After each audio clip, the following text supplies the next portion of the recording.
Shalom, bienvenidos a mi lugar secreto. Si esta es la primera vez que estás con nosotros, recibe un cordial abrazo y espero que no sea la última vez que compartas aquí con nosotros. Hoy estamos comenzando una serie de estudios acerca del significado de la palabra verdad. ¿Qué significa la verdad en el contexto bíblico? Hoy es un día especial para mí y quisiera compartir con ustedes por qué lo considero un día especial y un día que llena mi corazón de alegría, porque hay cosas que recordamos con mucha alegría. Y dice en Levíticos 23:15: y contaréis desde el día que sigue al día de reposo, desde el día en que ofreciste la gavilla de la ofrenda mecida, 7 semanas cumplidas serán. Este es el comienzo de la fiesta de las semanas, que culmina cuando llegamos al día 50 y entonces se celebra Shavuot, que se traduce en Pentecostés, que viene de penta, del griego 50. Dice en el Levítico 23:16: hasta el día siguiente del séptimo día de reposo contaréis 50 días, entonces ofreceréis el nuevo grano al Eterno. Se traía la primicia y se ofrecía en ese día en que se comenzaba a contar lo que se conoce como en el judaísmo la cuenta del Omer. El Omer es una medida y hay muchas implicaciones que tal vez en otra ocasión hablemos del significado del Omer, de lo que representa cada día de ese contar. Pero dice en Mateo 28:1, y lo voy a leer como dice la escritura: pasado el día de reposo, al amanecer del primer día de la semana, vinieron María Magdalena y la otra María a ver el sepulcro. Y en los otros evangelios sinópticos usted puede encontrar más o menos la misma descripción, que el primer día de la semana ellas fueron al sepulcro, que coincide con el día después del día de reposo, donde se comenzaba a contar. Entonces, hay dos formas diferentes de acercarnos a lo que se conoce hoy en día como el Nuevo Testamento. Y vamos a tener, si ustedes son pacientes conmigo, vamos a tener la oportunidad de estudiar lo que dice la palabra, porque en este foro es la palabra la que reina. La idea de este tiempo de estudio es escuchar atentamente la voz del Eterno, escucharla con el deseo de aprender, de ser instruidos por Él, para poder alcanzar el propósito que Él tiene con cada uno de nosotros. Y por eso es tan importante la obediencia, porque si somos obedientes a la verdad, aquello que Él ha determinado para nosotros cumplir. Hay dos formas, o tal vez más de dos formas, de acercarnos a las escrituras del Nuevo Testamento. Y esas dos formas sería una, que es la mayor parte de las personas que sienten un llamado, que sienten un deseo por acercarse al Creador, que de una forma u otra han sentido un llamado y quieren buscar una relación íntima con su Creador, con su Padre Celestial. Y las dos formas de acercarnos a las Escrituras son cuando tenemos ya un conocimiento de lo que está en los libros de Moisés, en los profetas y en los escritos. podríamos decir en la Biblia hebrea, que se conoce como Tanakh, porque es de Torah, de Nevi'im, profetas, y Ketuvim, de los escritos, que incluye los salmos, proverbios, y, y entonces la otra forma es de acercarnos al Nuevo Testamento solamente con el conocimiento de lo que está en el Nuevo Testamento. Entonces tenemos que entender algo que es bien importante.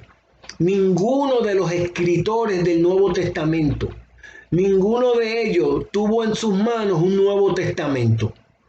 Ninguno de ellos, cuando estaba escribiendo una carta o cuando estaba como en el libro de Hechos o en el libro de Lucas, que están escribiendo después de haber entrevistado personas y están haciendo un documento para entonces grabar todo lo que aconteció durante el ministerio de Yeshua, de Jesús. Ninguno de ellos tuvo en su posesión un Nuevo Testamento. Son las expresiones que ellos escuchaban tenían un significado a veces totalmente diferente para lo que significan para nosotros.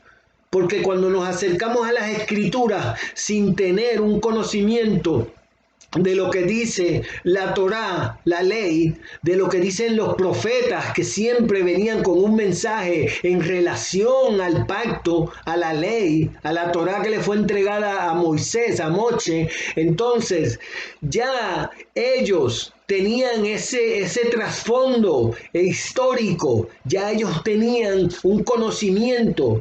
Aún los pescadores, cuando se encontraron con Yeshua, fueron a avisarle a otro: hemos encontrado del que Moisés habló, porque el Eterno había hecho una promesa: le levantaré profeta como tú de entre medio de los hermanos, y da un sinnúmero de instrucciones, y a través de la escritura y por medio de los profetas va señalando la persona, qué atributos, qué señales van a identificar a esa persona que va a ser ungido, porque la palabra ungido se traduce como Mashiach, que después se traduce al griego como Cristo. Pero en el judaísmo, el Mashiach era algo más común, en el sentido de que el rey era ungido, era un Mashiach. El rey de Israel era un Mashiach porque era ungido para esa oficina, para esa posición, lo mismo que los sacerdotes eran ungidos. Cuando hablamos de la unción, estamos hablando de ese concepto de ser ungido para un ministerio. Por eso cuando los discípulos le preguntan a Yeshua, a Jesús, quieren saber acerca de los acontecimientos del fin de la era, del fin del tiempo, lo primero, antes de mencionar las guerras, antes de mencionar los terremotos, antes de mencionar los muchos falsos profetas que se levantarán y engañarán a muchos, dice: cuidado que no seáis engañados, porque vendrán muchos en mi nombre diciendo: yo tengo unción. Porque eso es lo que está, cuando él dice, diciendo yo soy el Cristo, la referencia es: van a venir y te van a engañar usando, yo siento una unción para pagar deudas, o yo siento hoy, en esta noche, una unción de sanidad. Y entonces tenemos que entender qué significaba el concepto de ser ungido para los que escucharon durante el ministerio terrenal de Yeshua HaMashiach, de Jesucristo. ¿Qué significaban? Porque si nos acercamos a las escrituras del Nuevo Testamento, desconectados de la Torá, desconectados de lo que el Eterno habló por medio de los profetas, desconectados de lo que habló por medio de los salmistas y de los otros libros que vinieron a ser parte de esa colección de libros, porque eso es otro tema que hay que estudiarlo. ¿Cuándo se vino a hacer una colección de libros que la llamamos hoy Biblia? Porque en los tiempos de Yeshua, en los tiempos del segundo templo, y cuando hago mención de los tiempos del segundo templo, porque el primer templo fue el de Salomón, Pero ahora estamos hablando del segundo templo, que es donde hace aparición el Melech HaMashiach, el rey de Israel, el prometido, el ungido, el siervo, que ya el Eterno ha ido anunciando de antemano. Entonces, cuando nosotros nos acercamos a las escrituras del Nuevo Testamento, sin haber estudiado, sin haber escudriñado, sin haberle rogado al Eterno, al Padre, que nos muestre su voluntad, entonces podemos cometer un error. Podemos caer sin ser esa la intención. Pero podemos terminar, por ejemplo, déjeme pensar en 2 o 3 ejemplos. Cuando Yeshua entra a la ciudad y le dice a los discípulos, si tuvieres fe como un grano de mostaza, le dirías a ese monte, desráigate y lánzate al mar. El que está desconectado de la Torá, el que no tiene idea, toma esa expresión y entonces cualquier problema que se te presente a tu vida es una montaña. Y si tú tienes fe como un grano de mostaza, entonces cogemos un texto que tiene un significado específico. Él está hablando de algo que aconteció en ese monte, porque ese monte que él está señalando es el monte Moriah, es el monte donde Abraham llevó a Isaac, es el monte donde el Eterno juró delante de Abraham una bendición que iba a llegar a todas las naciones. Y las aguas representaban las naciones. Cuando Yeshua está diciendo, si ustedes le creyeran el juramento que Dios hizo, que le hizo a Abraham en ese monte, ustedes irían a las naciones a llevar ese mensaje. Pero si estamos desconectados totalmente de la Torá, lo que pensamos es, empezamos a crear mensajes que están desconectados de la palabra. Y la verdad es que son muchos mensajes que las personas que los oyen se benefician, pero no están conectados a la palabra, no están conectados al mensaje de la palabra. Otro ejemplo, cuando el Señor se encuentra con la mujer samaritana en el pozo, cualquiera que está desconectado de la Torá, de los profetas, de lo que es malmente se conoce como el Antiguo Testamento, empiezan a hablar de la mujer. Esa mujer estaba ahí a esa hora porque tenía mala reputación. Esa mujer se comienza a desarrollar todo tipo de mensajes acerca de una mujer que viene al pozo a buscar agua a una hora donde las demás mujeres no estaban, y ahí se encuentra y ahí se desarrollan cantidades de mensajes. Pero si usted ha estudiado la Torá, si usted ha estudiado la palabra desde el principio, usted va a entender que algo pasaba en los pozos. Por eso dice que era necesario que Yeshua, que Jesús, pasara por Samaria. Él no podía ir camino a Jerusalén, él no podía ir camino a la cruz sin primero pasar por Samaria, porque esa mujer representaba algo importante dentro del plan del Eterno. Si venimos a ver, cuando Abraham envía a su siervo a buscar esposa para su hijo Isaac, ¿dónde consigue a Rebeca? En el pozo. Y hay una oración espectacular del siervo de Abraham, porque le da gracias a Dios, porque ha mostrado misericordia y verdad. La expresión verdad, cuando él habla de verdad, está relacionada con la misma expresión de verdad que se oye en el Nuevo Testamento. Cuando Jacob sale para irse huyendo de Esaú, ¿dónde consigue a Raquel, su esposa? En el pozo. Moisés, cuando huye de Egipto, ¿dónde encuentra a Séfora? En el pozo. Ya vemos un patrón en la escritura de que Pozo tiene una relación con matrimonio. ¿Por qué ustedes piensan que Yeshua le pudo haber preguntado un sinnúmero de cosas a la mujer samaritana? ¿Pero de qué le preguntó? Del marido. En otras palabras, él estaba diciendo, aquí está tu marido. ¿Por qué digo eso? Porque la escritura da testimonio. Recuerden que Samaria era el reino dividido. Estaba Judá y estaba Samaria, que se conoce como Israel, que se conoce como la casa de José. El Eterno dividió el reino y en la tribu de Judá le dio a Benjamín por amor a David, donde en el territorio de Benjamín se construyó el templo.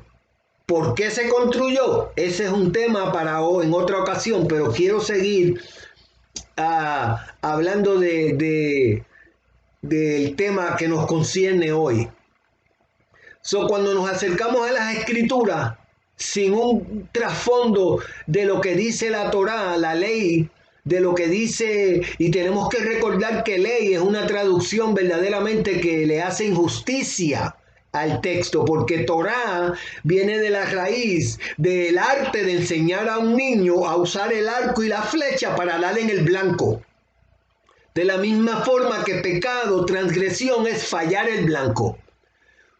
Torá significa instrucción, significa enseñanza, significa guía. Por eso cuando Pablo le habla a Timoteo de que todas las sagradas escrituras son inspiradas por Dios para enseñar y para redarguir, para instruir, a fin de que el hombre sea perfecto para toda buena obra, está hablando, el Rab Shaul, el apóstol Pablo, no está pensando en que esa carta que él le está escribiendo a Timoteo, hoy en día verdaderamente se oye más mencionar lo que Pablo dijo que lo que Yeshua dijo, que lo que Jesús dijo. En los mensajes predomina la teología paulina, lo que Pablo dijo. Y lamentablemente Pablo llegó a ser odiado por los de su pueblo y mal interpretado por los gentiles. Pero yo estoy seguro que algún día todo se va a rectificar, porque el Eterno así lo ha prometido y Él hace lo que dice y cumple lo que promete. Y si usted está de acuerdo con eso, de un amén, un aleluya. Aquí la única forma de dar un amén y un aleluya es dándole al botoncito que tiene el dedo hacia arriba. Y si le gusta el contenido, suscríbase. Mi nombre es Ángel M. Morales, que así me consigue aquí en este canal, Ángel M. Morales, y estoy aquí para servirle. Estoy aquí para compartir con ustedes lo que he recibido de otros, lo que he recibido de la palabra, lo que he recibido de nuestro Creador, lo que he recibido de nuestro Señor. Porque en su vida, en sus enseñanzas y en su palabra está la clave para alcanzar el propósito del Eterno en nuestras vidas. El día es especial para mí. ¿Por qué? Porque volviendo al tema de acercarnos a la escritura desconectado, yo recuerdo que en una ocasión estaban cantando un corito acerca de la mujer que tocó el manto, porque ella dijo, si tan solo tocara el manto, y verdaderamente si estamos desconectados, porque todo lo que escribieron en el ministerio de Yeshua tiene que ver con el reino. Todo tiene que ver con el reino. Y yo les prometo que vamos a hacer unos videos acerca de la mujer con el flujo de sangre, que representa esa mujer dentro del contexto de las promesas de Dios, dentro de lo que llevó a cabo nuestro Señor. Cuando las mujeres fueron al sepulcro el primer día de las semanas, ese era el primer día de la fiesta de las semanas, porque ahí se comenzaba a contar conforme al mandamiento. Hay diferentes formas de interpretar ese verso. Si usted no tiene idea de las santas convocaciones, si a usted ya le han enseñado que la ley ya no está vigente, que la ley ya cesó, pues entonces no tiene ninguna importancia de que Yeshua estuvo 40 días después de la resurrección. Fueron 40 días que estuvieron contando. Por eso cuando los discípulos le preguntaron, ¿restaurarás el reino a Israel en este tiempo? Él le dijo que eso no le concernía a ellos, que fueran a Jerusalén. En otras palabras, sigan contando, porque ya está por llegar la fiesta de Shavuot, de la semana de Pentecostés. Hoy es el día número 40. Anoche cuando bajó el sol, yo conté el número 40 y todavía no ha bajado el sol. Por eso es que es un día especial para mí. Porque un día como hoy, en la cuenta del Homer, a los 40 días, mi Señor ascendió a los cielos. Y Él había dado instrucciones a sus discípulos. Y si nosotros somos sus discípulos, deberíamos de estar atentos a esas instrucciones, a esas enseñanzas, porque todas las enseñanzas tenían que ver con el reino de los cielos. ¿A qué compararé al reino de los cielos? Así que como discípulos de Yeshua HaMashiach, a quienes ustedes la mayor parte conoce como Jesucristo, pues deberíamos de estar atentos a su instrucción y a su enseñanza. Y por eso quería compartir con ustedes porque es un día especial, porque tan pronto termine este video, ya baja el sol y entonces cuento el número 41 en la cuenta del Homer, esperando que llegue Shavuot, porque en Shavuot el Eterno manifiesta el atributo donde nos revela su voluntad. En Pesach, en la fiesta de Passover, que es Pesach, ahí demostró que la libertad, nos libertó de la esclavitud, nos libertó, nos sacó del lugar angosto para traernos a la libertad, para que experimentáramos lo que es ser libre. Sacó a un pueblo que no existía de otro pueblo. Y eso nunca se había visto. Y le habló. Ningún otro pueblo ha oído la voz del Eterno. Es importante entender que tenemos que estudiar la palabra desde el principio. A la mayor parte de los creyentes le entregan el evangelio de Yohanan, de Juan, que verdaderamente es un evangelio difícil de entender porque está escrito en un nivel que se conoce como sod, de misterio. Pero él comienza en el principio.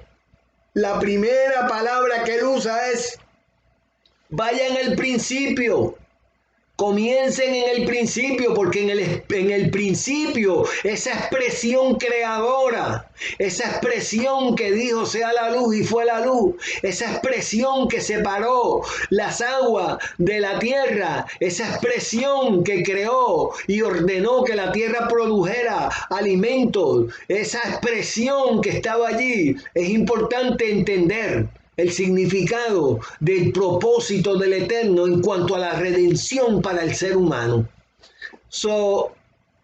Este primer video acerca de la verdad, quiero recorrer un sinnúmero de versos para que tengamos una idea de lo importante y lo frecuente que se usaba la expresión de la verdad. Y si venimos a ver especialmente en el Evangelio de Juan, dice: y aquel verbo fue hecho carne, en Juan 1:14, y habitó entre nosotros y vimos su gloria, gloria como del unigénito del Padre, lleno de gracia y de verdad. Tenemos que entender que verdad, cuando ellos oían la palabra verdad, era algo específico. Ellos no tenían duda de lo que verdad significaba porque habían sido instruidos en la verdad. Ellos no estaban buscando a alguien que le diera una lección acerca de lo que verdad significaba. So, cuando él dice en Juan 3:21, y este tercer capítulo es un diálogo entre dos rabinos. Nicodemo, que es miembro de la corte, viene donde Yeshua de noche. Muchas personas dicen que vino de noche porque tenía miedo, pero la Torá dice que el Eterno se le apareció a Salomón de noche y no creo que fue porque tenía miedo. Pero siempre hay interpretaciones que la imaginación pues las provoca. Pero este maestro dice, sabemos porque venía representando un grupo que estaba viendo las cosas que él estaba haciendo y estaban preguntándose a sí mismos, estas son las cosas que el Eterno ha prometido. Y en ese diálogo que ellos tienen, donde está el texto más famoso en la historia del Nuevo Testamento, Juan 3:16, ahí hay un diálogo, pero al final de ese diálogo, al final del diálogo, dice, mas el que practica la verdad viene a la luz para que sea manifiesta que sus obras son hechas en Dios. So, el diálogo de la forma en que Dios amó el mundo, de cómo era necesario que como Moisés levantó la serpiente, el Hijo del Hombre fuera levantado, todo este diálogo del nuevo nacimiento, todo esto culmina con el que practica la verdad. La verdad era algo que se podía practicar, no era una palabra con muchos significados como hoy en día. Y no solamente eso, en el capítulo 4, verso 23 dice, mas la hora viene y ahora es cuando los verdaderos adoradores adorarán al Padre en espíritu y en verdad. Eso tiene un significado específico, porque también el Padre tales adoradores busca que le adoren. Yo pienso que es importante tener un entendimiento de lo que es la verdad, porque es algo que se practica, es algo que nos trae de las tinieblas a la luz. Dice en el verso 24, Dios es espíritu y los que le adoran en espíritu y en verdad es necesario que le adoren. Estamos citando las palabras de nuestro Señor. Es necesario. El Eterno busca adoradores en espíritu y en verdad. Así que en ese mismo Evangelio de Juan, en el capítulo 8, verso 32, dice, y conoceréis la verdad y la verdad os hará libre. Así que está hablando, porque estaba hablándole a los judíos que habían creído en él. Y en el proceso dice, si ustedes se mantienen en mis palabras, porque ese era el requisito. Ellos creyeron al mensaje, ellos creyeron a la interpretación que él estaba trayendo de la escritura, porque hablaba con autoridad. Y solamente se habla con autoridad la palabra del Eterno cuando el Eterno te envía, como lo dice en el capítulo 23 de Jeremías. Y cuando Yeshua hablaba, se admiraban porque no estaba citando la Torá. Mientras que los fariseos citaban, fulano de tal dijo tal y tal cosa, y prensejo dijo tal y tal cosa. Por eso Yeshua dice, oíste que fue dicho, mas yo digo. En otras palabras, los mismos mandamientos los llevaban a un nivel aún más extraordinario. Porque él dice, oíste que fue dicho, no matarás. Pero ¿dónde es que tú comienzas a matar a un ser humano? En el corazón. Cuando empiezas a desarrollar odio, cuando empiezas a desear mala intención contra esa persona, ya comenzó la semilla. La semilla empezó y entonces culmina en el acto, pero comenzó en el corazón, comenzó allí donde los demás hombres no pueden ver, pero el Eterno sí ve.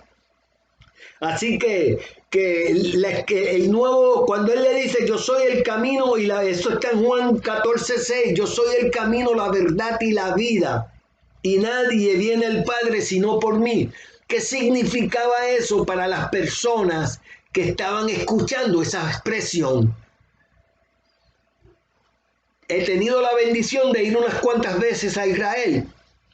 Y cuando íbamos camino a Jerusalén, íbamos leyendo los salmos de ascensión. Por eso son salmos de ascensión, porque se leían esos salmos cuando venían de peregrinaje, cuando venían a celebrar la fiesta, cuando estaban subiendo hacia Jerusalén por un camino que los llevaba al templo, venían recitando los salmos de ascensión, que lo hice cuando fui a Israel, y fue una bendición poderme conectar a esa tradición tan maravillosa de ir preparando mi corazón, porque estaba llegando a Jerusalén, donde la palabra dice por medio del profeta Isaías que en los postreros tiempos de ahí saldrá la ley, de Jerusalén, del monte de Sión saldrá la Torá, saldrá la palabra de vida.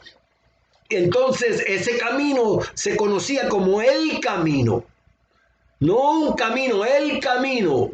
Y el territorio del templo se conocía como el territorio de la verdad, porque en el lugar santísimo estaba manifestada la vida eterna.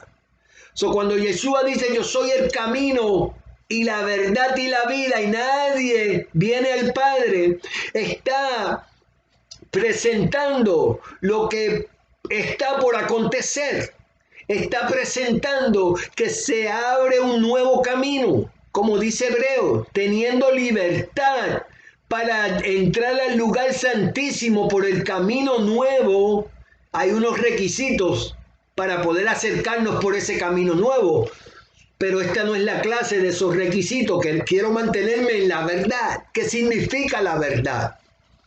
Cuando Jesús está prometiendo la llegada del Consolador, dice en Juan 15:26, pero cuando venga el Consolador, a quien yo enviaré del Padre, el Espíritu de verdad, el cual procede del Padre, él dará testimonio acerca de mí. En el capítulo 16, verso 13 dice, pero cuando venga el Espíritu de verdad, Él os guiará toda la verdad, porque no hablará por su propia cuenta, sino que hablará todo lo que oyere y os hará saber las cosas que habrán de venir.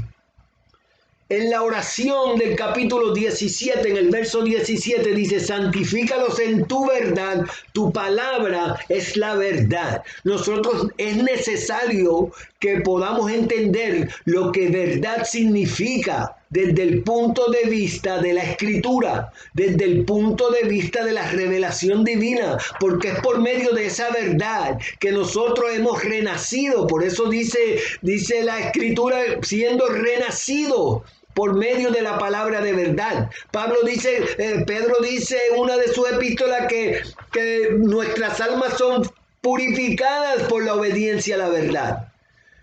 En los próximos videos vamos a estar estudiando qué dice la Torá, qué dice la ley, qué dicen los profetas, qué dicen los escritos acerca de la verdad. Analice estos versos, estúdielos, ore, pídale sabiduría al Eterno, porque es un tema importante, es un tema sumamente importante. Quisiera compartir algo que le dice Pablo a Timoteo, y esto lo quiero leer porque verdaderamente, mire lo que dice.